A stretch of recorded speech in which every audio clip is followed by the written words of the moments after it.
Welcome to part 2 of our lecture series, The Message in Starlight, by Dr. Busler. And just to recap, he did receive his Bachelor of Science here at when it was called Christian Brothers College. He got his PhD in biochemistry from the University of Tennessee Health Science Center. And he taught at chemistry and was former department chair here at Christian Brothers University in chemistry before retiring and becoming our professor emeritus of chemistry.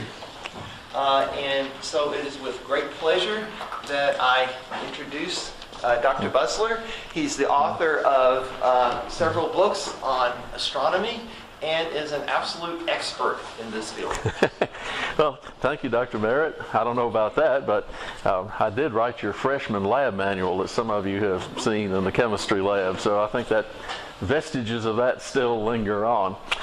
But last week we went over some of the beginnings and the history of spectroscopy in general, and today we want to look at some of the things in astronomy that have been discovered with it. In other words, applications of spectroscopy. If you just look up at the sky, you see a lot of things that you probably wish you understood about a little bit more. This is the constellation Orion. Let me get rid of a little extraneous light here. And, whoops. Yeah, that should help out a little bit. Orion's belt, very familiar sight in the sky. Betelgeuse, red supergiant star in his shoulder, and Rigel, blue giant in his heel, and the nebula in Orion that we'll look at pictures of in a little bit. There are various magnitudes or brightnesses and colors. You can see that without any instrumentation at all. The color of stars, we now know, is an indication of their temperature. The red ones are the coolest ones. Now, it's relatively cool. You don't want to stick your hand into a red star any more than you'd want to pick up a red glowing piece of charcoal. They're about the same temperature. But that is on the cool end of the temperature spectrum. Orange ones are a little bit hotter. And I'm giving examples of different stars that are of those colors. Yellow stars, particularly interesting because one of them is our sun. Hotter still. And then we have the white hot ones like Sirius, the brightest star in the sky, and blue ones, Rigel and Orion's heel that we just saw a picture of, and Spica and Virgo. And there are even some violet stars, but they're few and far between, and there aren't any really bright violet stars in the sky. Most people have never noticed that stars come in different colors, but if you look closely, you'll see that although they're a mixture of all the different colors, which gives kind of an impression of white light, they're tinged with a pastel color. They don't look like a string of Christmas lights or traffic lights, but you can definitely tell the difference in color if you look closely. If we look throughout across the spectrum of a star, every star has a continuous spectrum, a rainbow like the sun, like the incandescent light we were just looking at. However, different parts of the spectrum are brighter than others. We have the brightness of, we can measure how much intensity is there in any given part of the spectrum by using a device known as a bolometer, which is kind of like a thermocouple or heat sensing device. We just move it right across the spectrum and record how much intensity it's picking up. And we get a curve, and usually there's a peak in it somewhere. It falls off either side. And depending on where that peak is, that's what determines whether a star has a particular color or not. It's not necessarily the color of the peak. This is what we saw that Isaac Newton did on last week. He didn't do it last week. We saw last week that he analyzed the light from the sun and saw a continuous rainbow spectrum. The intensities from one star to another across the spectrum are not the same. We might look at a blue star and it might have more intensity in the blue part of the spectrum. If we look in the red star, it probably has more intensity in the red part of the spectrum, but all of them have all of the colors there. So every one of them puts out a complete rainbow. where the maximum wavelength is, lambda max, as we'll see in the equations today, it depends on the temperature of the star. It's not necessarily the color of the maximum intensity. The sun, you probably know, has its maximum intensity at a green wavelength, around 500 nanometers. The same as our sensitivity of our eyes is most sensitive around 500 nanometers. It's amazing how the sun evolved to exactly match our eyesight, which is the way you have to put it in this part of the country. But the sun doesn't look green because our optic nerve and retina and brain pick up all of the colors, blend them together, and even though there's more green than anything else, it doesn't look green. It still looks basically white with a little yellowish tinge to it. Then we get to Max Planck, who is probably could be considered the founder of modern theoretical spectroscopy, as opposed to those who were just merely practical. We overlapped by 3 years, but we didn't really know each other, so he certainly didn't know me. In the late 1890s, Wilhelm Wien, we'll take a look at him in more detail, and Rayleigh and Jeans were trying to figure out an equation that would describe the light curve of a star. In other words, if we knew the temperature, could we predict where the maximum wavelength would be and what the intensity would be at all other wavelengths? And they were trying their best to come up with an equation to do that. They weren't too successful. They had one that did not work at all, and we'll take a quick look at that in a moment. But in 1900, only 10 years later, don't you just hate it when you're stuck on a homework problem and you're doing something wrong and somebody just walks up and looks over your shoulder and says, "You got a mistake right there, and if you fix that, it'll work," and sure enough it does. I guess you're kind of glad to see the right answer, but it's a little irritating that you missed it all that long and somebody can just pop in and point it out to you. So he derived the equation empirically, which means that he wrote the equation to fit the observed data. It wasn't derived from fundamental principles. Of course, that didn't suit him at all because he was a theoretical physicist. By the end of the year, he had derived the equation from fundamental principles, that is, starting with let there be light and going on from there. He was able to come up with the equation that exactly reproduced the observed intensity of the spectrum of stars. And he presented this work actually on Christmas Day to the Berlin Physics Society. So by the end of the year, he had worked this out completely. Here's why they were having a little trouble with it. It's a very complicated equation. Rayleigh and Jeans did not have this -1 right here. And as a result, if you started plugging in a particular temperature and then starting to put in different wavelengths, the way it worked out was that as you got farther and farther into the ultraviolet, the intensity predicted by the equation would be higher and higher and higher. It wouldn't ever come back down. They referred to that as the ultraviolet catastrophe because the equation just totally broke down at short wavelengths. But Planck came in and put that -1 there, and then it exactly fit the observed data. You notice that the temperature is in here in this exponential function, and the wavelength is in two places, in the exponential function along with the temperature and just in the denominator to the 5th power. So it's a very tricky and unusual equation. However, you could put it into an Excel spreadsheet, which is what I did, and actually calculate the intensity as a function of wavelength at any temperature you choose. So I start out with 3000 degrees Kelvin, and this is the curve we get. And you can see that it reaches a peak way over here in the infrared. Remember, the visible spectrum goes from about 400 to 700 nanometers. So something glowing at a temperature of 3000 Kelvin has most of its output over in the infrared. You probably noticed, if you're working close to an incandescent lamp, or if you're in the library under the floodlights that are there, that those lamps tend to put out more heat than light. And that's exactly what we see here, that at the longer wavelengths, that's where the maximum intensity is. If we take something more like the temperature of the sun, around 6,000 degrees Kelvin, and use Planck's equation, which is correct, it predicts that there's a peak right around 500 nanometers, which is right about where the sun's peak intensity is, and it falls off on either side from that.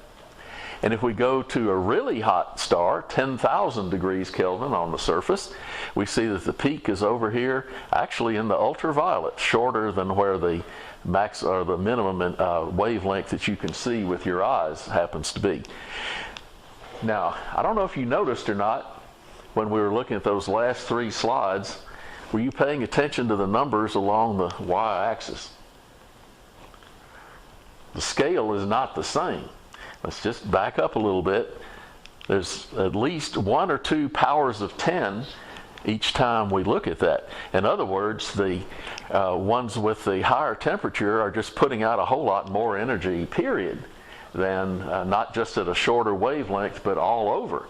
In fact, if we look at them all together on the same graph, this is what we see. If we put all three of those together using the scale of the last one, so that looks the same. Here's the green one here, much, much lower, and here's the cool 3,000 degree filament or star down here. You can barely see that it's above the x-axis when we do that.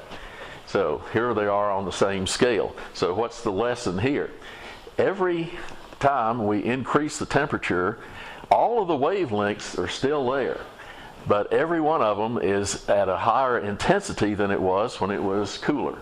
So every point on this curve is above every point on that curve, which in turn is above every point on that curve. Is everybody clear on that? Because sometimes you see them where they're all artificially set to the same height, and then it looks like that this one has got higher energy than this one at the longer wavelengths, but it doesn't. They're all inter-nested like that. Then we get to Wien. You know, people are a lot of times named after their relatives. My names, William and Joseph, come from my 2 uncles. I don't know if he had a whole lot of relatives or whether the mother named him after the mailman and the milkman got thrown in there too or what. But he sure had a string of names. Should have just stopped with Wilhelm. That's a fine name. He was one of the ones who tried to come up with what we now know as Planck's law, and didn't succeed because he didn't have the -1 in there. He, back in 1896, he did attempt to derive the Planck's law. But while he was at it, he did notice that as you increase the temperature, the lambda max got to a shorter wavelength. In fact, he noticed this quantitatively, that if you multiplied the lambda max and the temperature together, you'd always get the same number. So that is a very useful and important result that Wien did know. Even though he came in 2nd or 3rd place on deriving Planck's equation, he was still known for this work, and we call it Wien's displacement law, that if we can measure spectroscopically where the maximum wavelength of a star's output is, we can instantly, from that, use this equation to calculate its temperature. So now we can measure the temperature of a star just from seeing where its maximum wavelength is. Here's a figure kind of like one of mine, except the temperatures are a little closer together, so you can see that they're all actually curves and not along the bottom like the ones I had. You can see at 4,500 degrees Kelvin, the lambda max is here, 6,000 it's over here, and 7,500 it's over here. So just as we saw, when we increase the temperature, the wavelength of the maximum intensity gets shorter, but every point on each curve is now above all of the points on the lower temperature curve. Okay, that's an extremely important concept. If we know the equation for it, and we see that it has a peak, how do you find where the peak is? Take the derivative of the curve and set it equal to 0. those of you who've had even the beginnings of calculus know how to find where the peak in the curve is. Now, here's the big one. Do you know how to take the derivative of this? Well, you just break it down into parts. You know, it's this times the derivative of that plus this one times the derivative of that, and then within each one you kind of have to break it down a little bit, but it can be done. And when you do, guess what you get? You wind up with the same as Wien's displacement law. You've actually, the way it would be set up is the lambda would be this number divided by the temperature. And that's the result of taking Planck's equation, taking the derivative of it, setting it equal to 0. That tells us where the peak wavelength is at any point.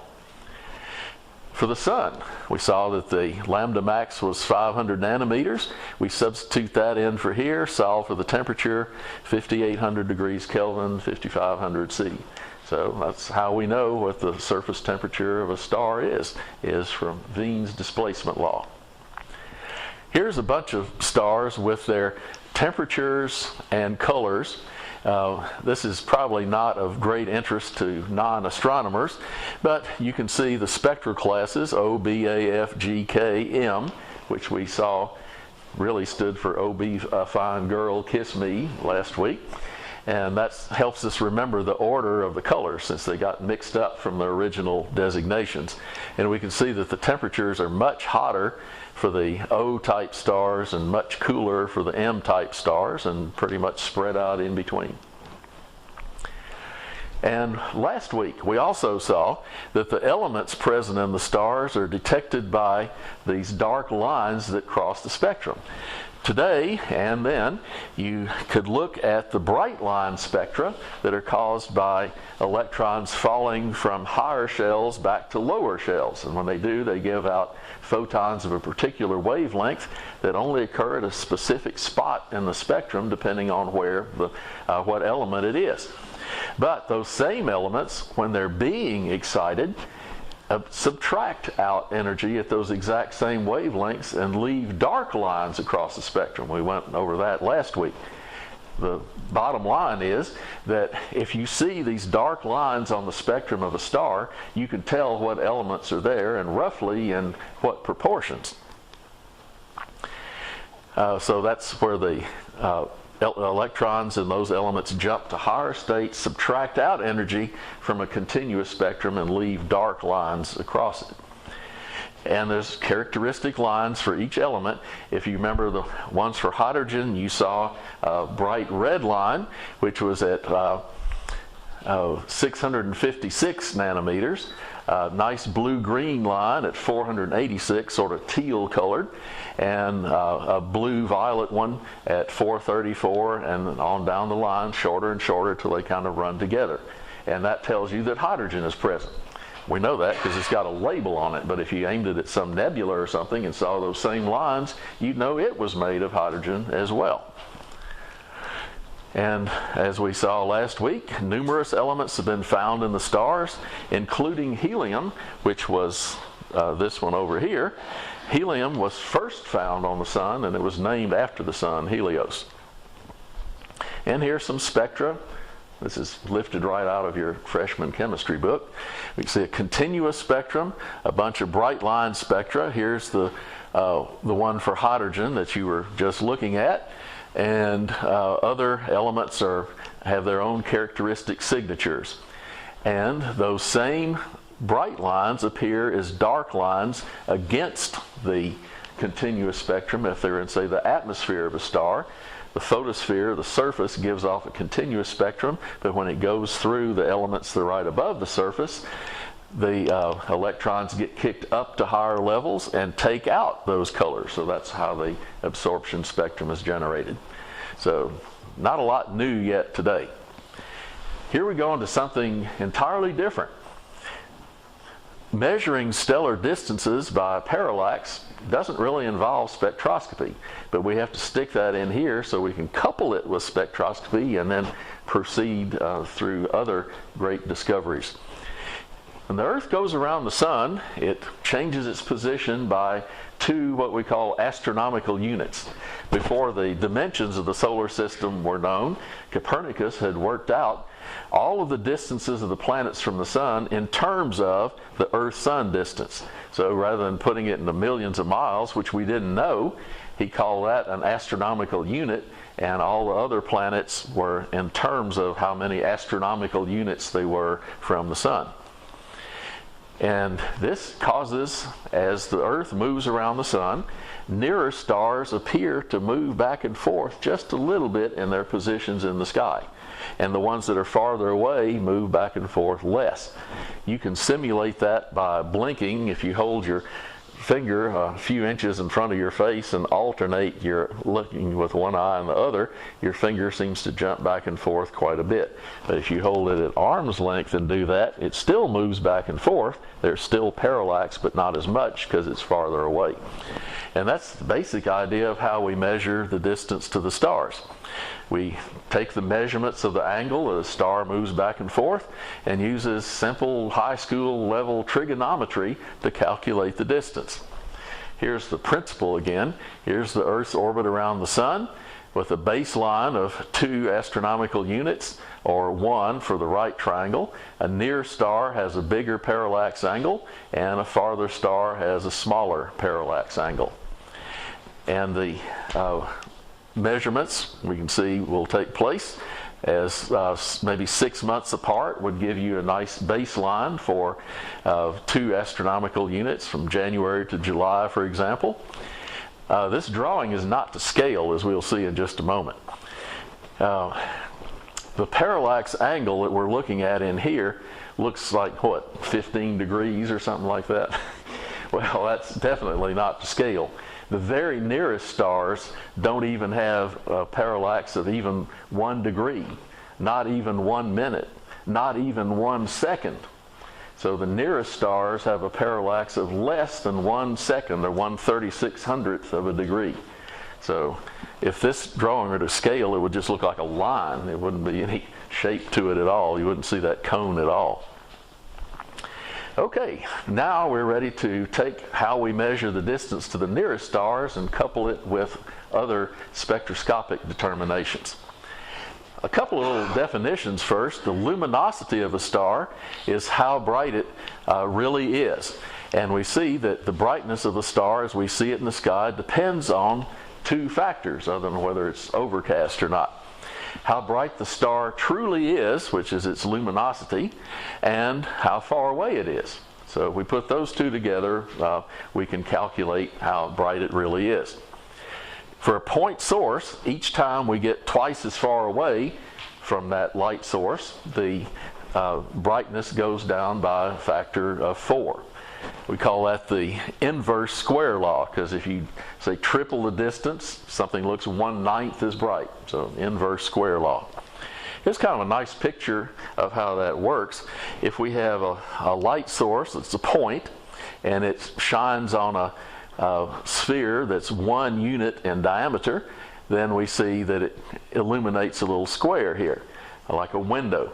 And if the light comes through that window and then goes out twice as far, we can see that that illuminated spot is now twice as wide and twice as tall. In other words, it's 4 times the area that it was here. And if it goes out to a distance of 3 units, we can see that it's now 3 wide by 3 tall, or 9. So each little part of this is 1/9 as bright as it was right here. So that's how the inverse square law works.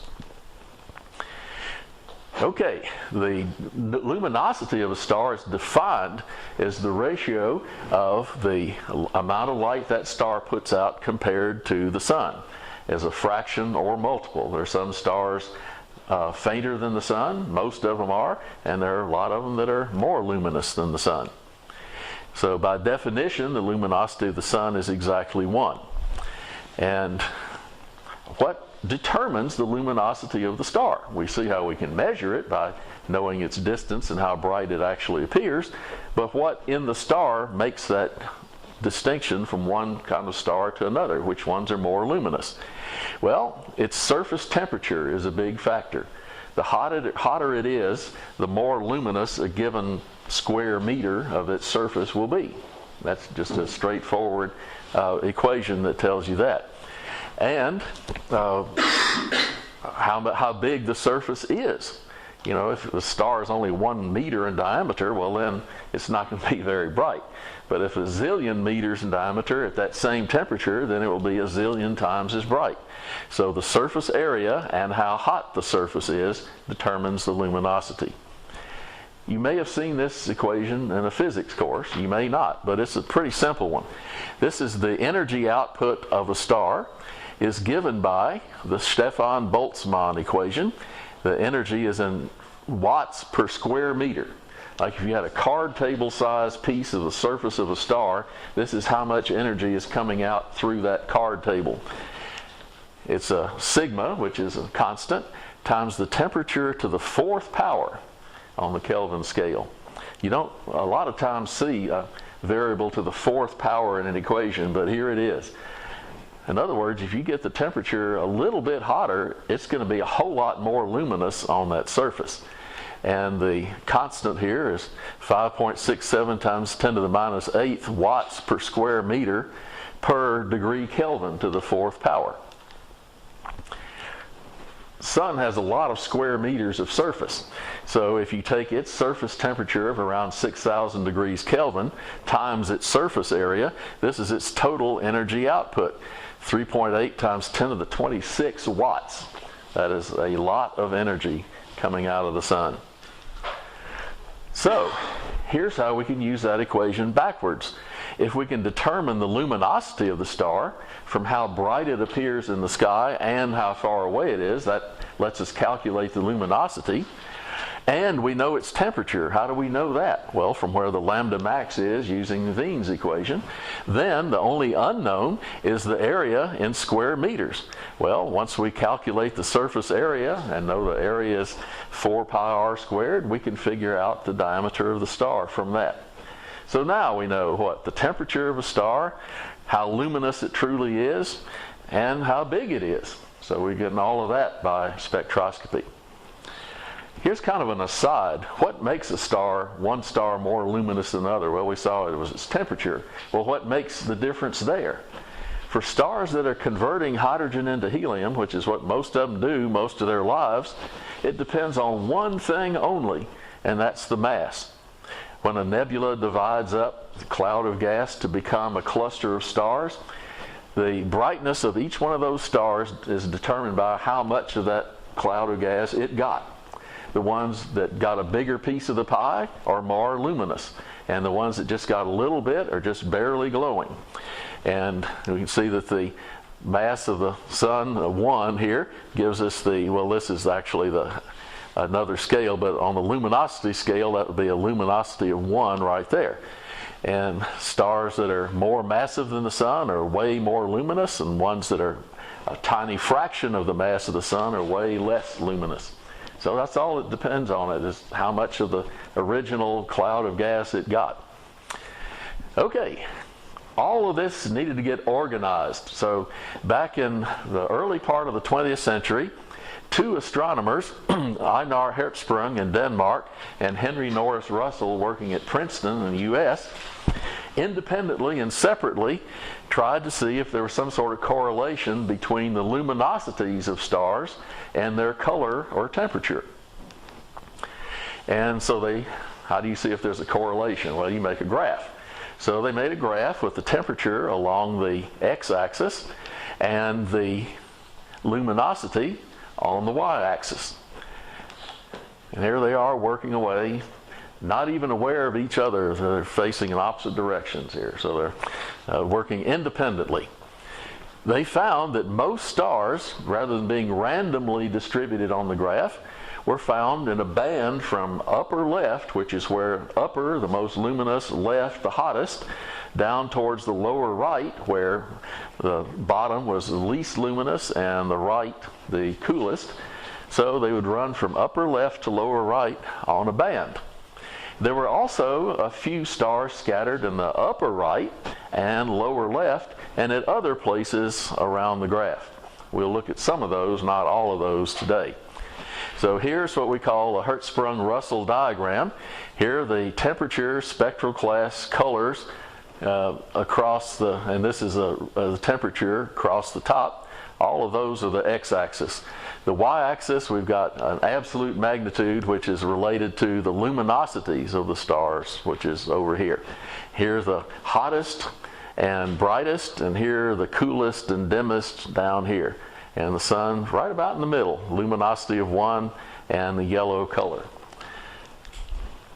Now they call this the main sequence because here's an important scientific principle. All scientists work on what has gone before them, and they take whatever knowledge was there and they try to develop that, understand it, and then project it a little farther. And that's how science advances.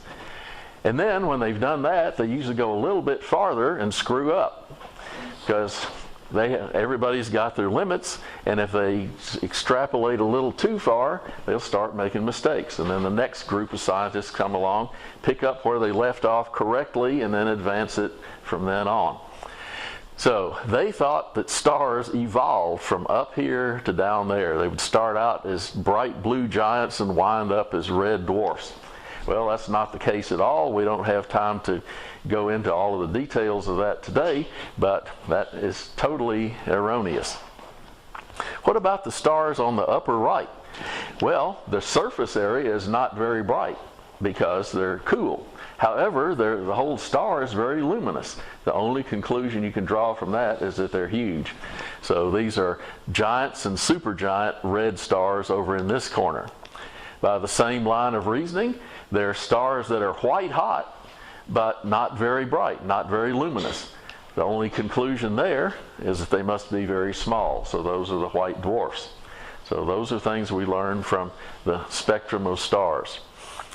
How is all this related? Well, you're dying to know, I can tell, so we'll quickly go through the life story of stars, of stellar evolution.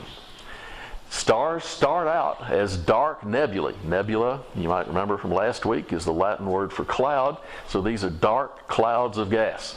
And here's one, the Horsehead Nebula in the constellation Orion, which will eventually become the birthplace of new stars. They're found in the spiral arms of galaxies. Here's a picture of a galaxy that's not too far away from us, one of the nearer ones. You see all these little dark splotches through there. Those are dark nebulae that are fixing to become new clusters of stars. They used to be thought to be holes in the sky where there wasn't anything, but now we know they're obscuring clouds in the foreground that keep us from seeing things in the background.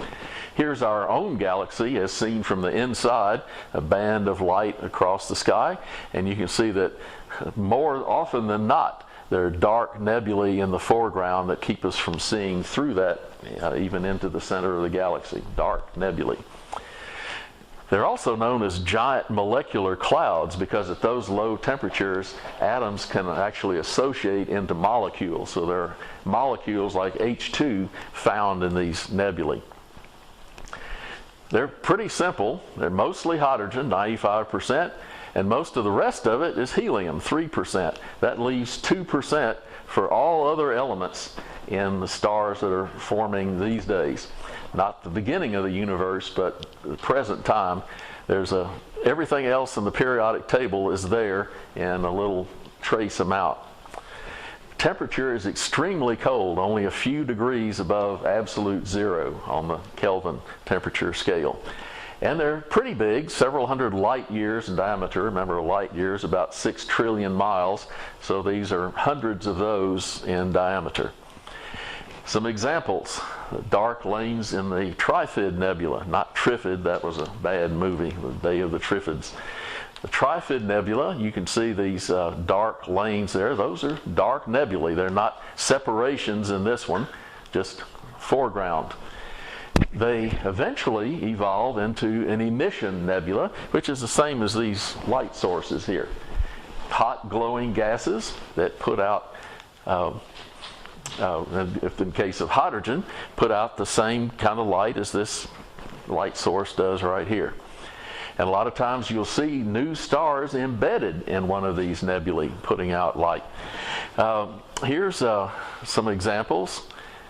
the Lagoon Nebula in Sagittarius. You can see some embedded stars in there, and they're so hot they're making the hydrogen gas jump up to electrons to higher levels and fall back. Remember what transition this is that causes the red light from what shell to what shell? Third to the second. That's what we're seeing here, is most of that's light coming from the drops from the third to the second shell. Here's the Orion Nebula. You see a similarity in what we're looking at there. This is a big cloud of hydrogen, and we can see the 3 to 2 transition, the reddish light, and the 4 to 2, the teal, and the 5 to 2, the purple light, all mixed together. This looks a whole lot like the light that we know is hydrogen, and sure enough it is.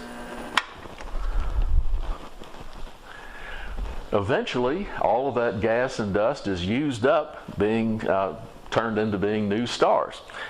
But there are a few little wisps left over, and this creates what we call a reflection nebula. Now that's kind of an interesting thing. Let me show you a couple of examples first.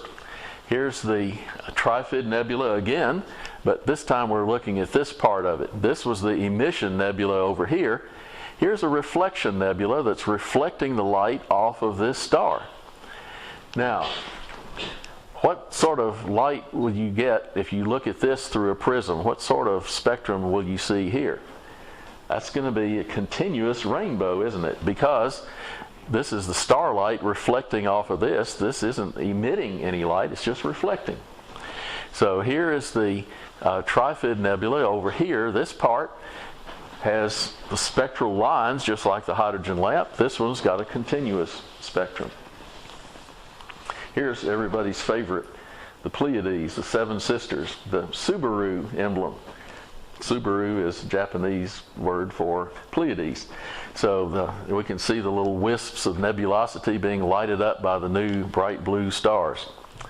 Finally, all the traces of the nebula are gone. They're either incorporated into the stars or blown away by the heat and light from the new stars, and all that's left is a cluster of stars.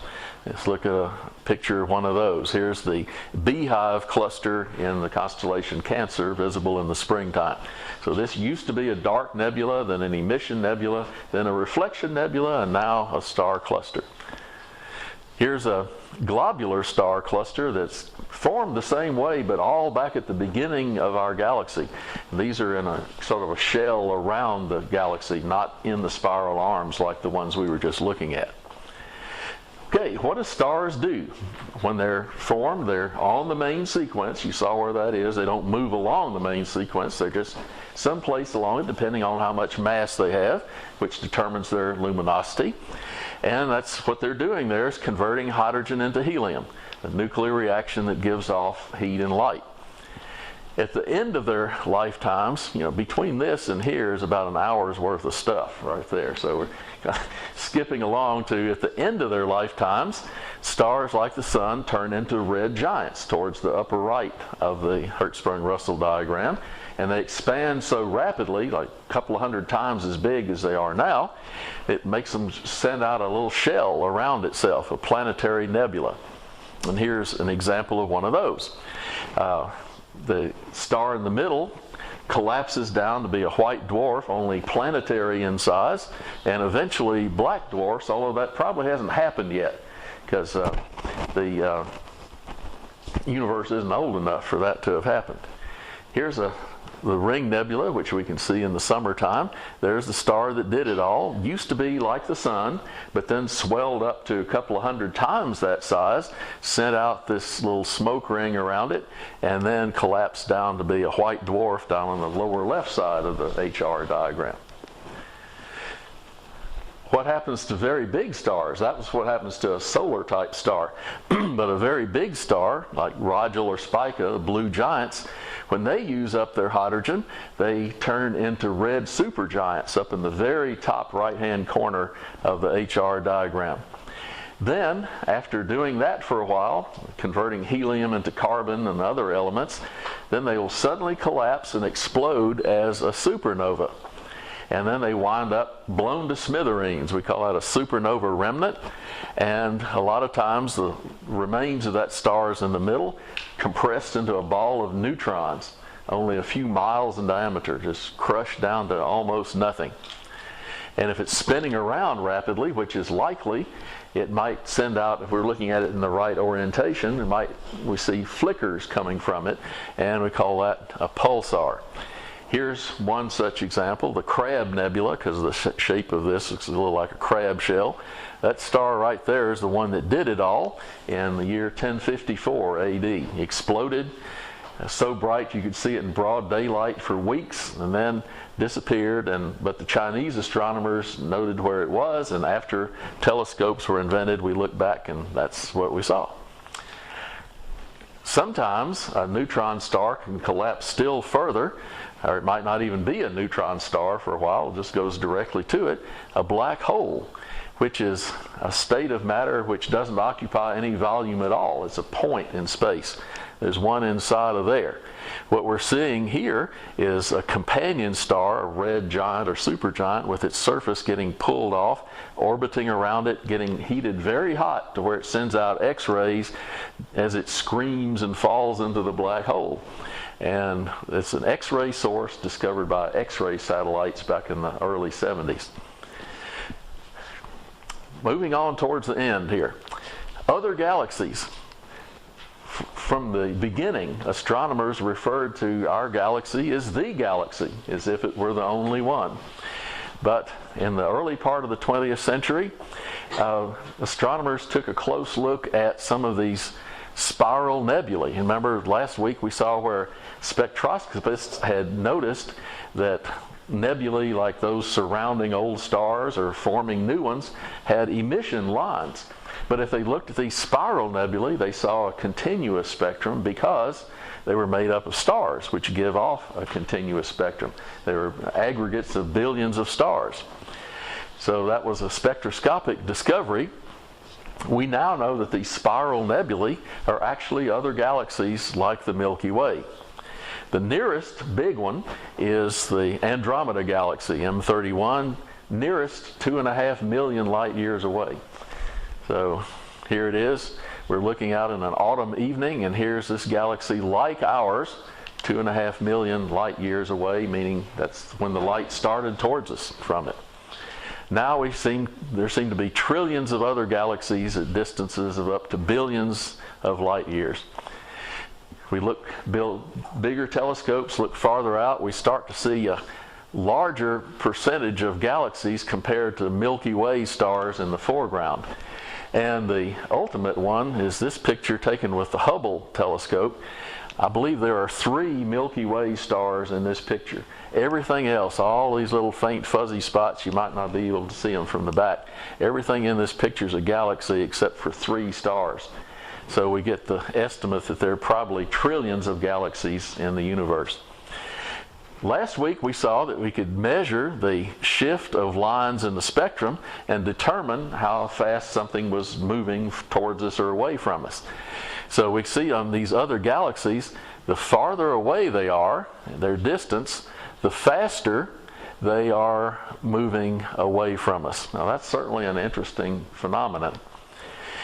A Belgian priest, Georges Lemaitre, was the first one who analyzed this and said that, there's got to be a reason for this, that the farther galaxies seem to be receding from us faster. He didn't have good enough data to actually come up with an equation, but he hypothesized a theory that is pretty much still accepted today. In 1928, he couldn't see a linear relationship, just the nearer ones were receding slower, the farther ones were receding faster. But he explained this in terms of an expanding universe, and we'll see more about that. He proposed that the expansion of the universe was caused by some explosion long ago, which some of us refer to as the creation. That was kind of his idea, but he didn't want the Pope to say that because he didn't say this proved the existence of God or anything. This is just pure science that kind of ties in with his beliefs, but doesn't necessarily prove them.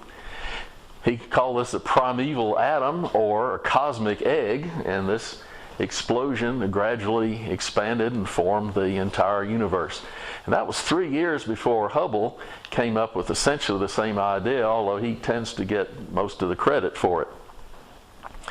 He had used various methods, Hubble did, years later, to measure distances to other galaxies. That's another whole topic in itself. Spectroscopists had measured the speeds of recession by looking at the lines in it and seeing how they were redshifted. And then, by then, Hubble had enough data to actually make a graph. So when he did, he noticed that there was a linear relationship between distance and the speed of recession. And this is a typical Hubble diagram, the distance of a galaxy and its speed of recession. There's a lot of scatter in the data, some of it real, just some from inaccuracies in the measurements.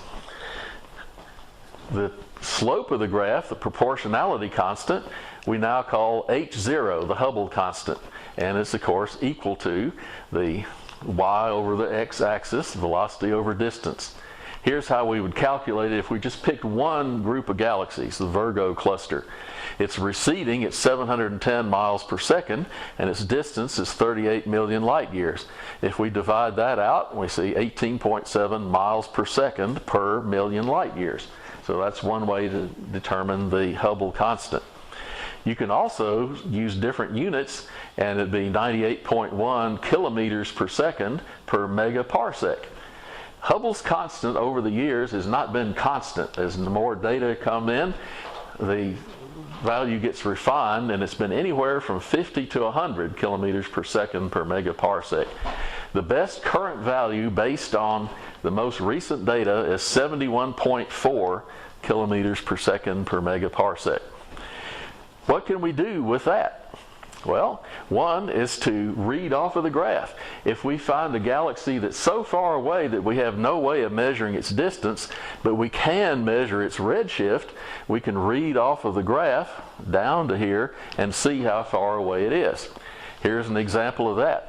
A galaxy is receding at 9,500 miles per second. How far away is it? So using that value for the Hubble constant and doing a little calculation, we find that it's 698 million light years away, which is a fur piece by any standard, nearly 1 billion light years away. And why is all this happening? As Lemaitre pointed out, the most likely cause was the formation of the universe, the creation, and a giant explosion, which is now referred to as the Big Bang. That wasn't his term. That wasn't even Hubble's term. It was an atheist term, Fred Hoyle, who was ridiculing the idea that the universe had a beginning, but because he liked the idea that it was always there. But that many different lines of evidence have gotten rid of that. So, the final point. Distance equals rate times the time. You probably got that in your freshman algebra class. We can solve this for time, d over v. Well, what's the Hubble diagram? It's v over d, isn't it? So all we have to do is take the slope of the Hubble diagram and take the reciprocal of it, and that gives us what? The time that all of this has been going on. In other words, the age of the universe. If we put in at 71.4 kilometers per second per megaparsec, take the reciprocal of it, and we wind up with a value of 13.7 billion years for the age of the universe. And with modern data, that value is certain to within 0.2 of a billion, or 200 million years. So that pretty well ties it down. The main thing is it isn't 6,000 years, which you'll run into around this part of the country. Some people who actually think that. They're off by a little bit. So this is known as the Hubble age of the universe. Okay, what have we done in 2 weeks? We started out with Bunsen and Kirchhoff looking at a house burning down 10 miles down the road and noticing from the flames coming out of the roof that they could tell what that roof was made of. Since then, we've determined the temperature of stars, the size of stars, the distances of stars, the existence of other galaxies, how they're spread out through the universe, the expansion of the universe, and how old the universe is. Not bad for 2 weeks. It was actually like 150 years, but a lot has been learned in that amount of time, and I hope you've learned some in the last couple of weeks and enjoy doing it. So that's it. Okay. If any of you would like to stay and ask any questions, I have time. Anybody have any questions before you have to go to a lab or anything? Yes. Well, there's one thing that kind of interests me. So just one. Well, anything. Yeah. Fascinated. So we know that the age of the universe is about 13.7 billion years old, and the observable universe, I believe, is that light year distance. Yeah. So, almost anyway. It's are there any sort of tools that astronomers have been trying to use to actually find some possible way to go beyond that without waiting a few more billion years? Well, yeah, that would be impractical. I didn't even mention the cosmic background radiation. Yeah, that pretty well put the kibosh on the idea of a stationary universe. Was that once the radio telescope was invented, in all directions there's this little glowing hiss sound from the distant background that corresponds to what a fireball would be now 13.7 billion years later at a distance of 13.7 billion light years, cooled down to about 3 degrees above absolute zero, and that's in all directions. So if that's correct, there's really no point looking beyond that, because nothing would have had time to get out beyond that. So we're pretty much on to what the limits are. Good question. Yeah. Can we tell from all of our measurements from where we are now, where the center of the Big Bang was? That's a great question, William. That's come and gone, yes and no, over the years. If that cosmic background radiation was uniform all around, we could probably think we were about in the middle. If it was hotter on one side than the other, we'd probably be closer to that side. And the COBE satellite was determining all of that, and at first it looked like we were off a little bit, like maybe 20 million light years or so off from the center. I think that's kind of disappeared over the years, and we don't know for sure, and if it is, it's not much. But just looking back through history, have we ever been at the center of anything?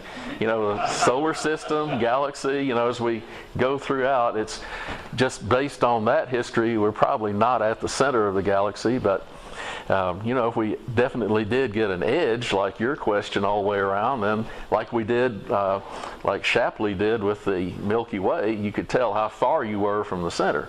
So more work needs to be done. They can't just put everything away and figure that's it now. Okay, anybody else?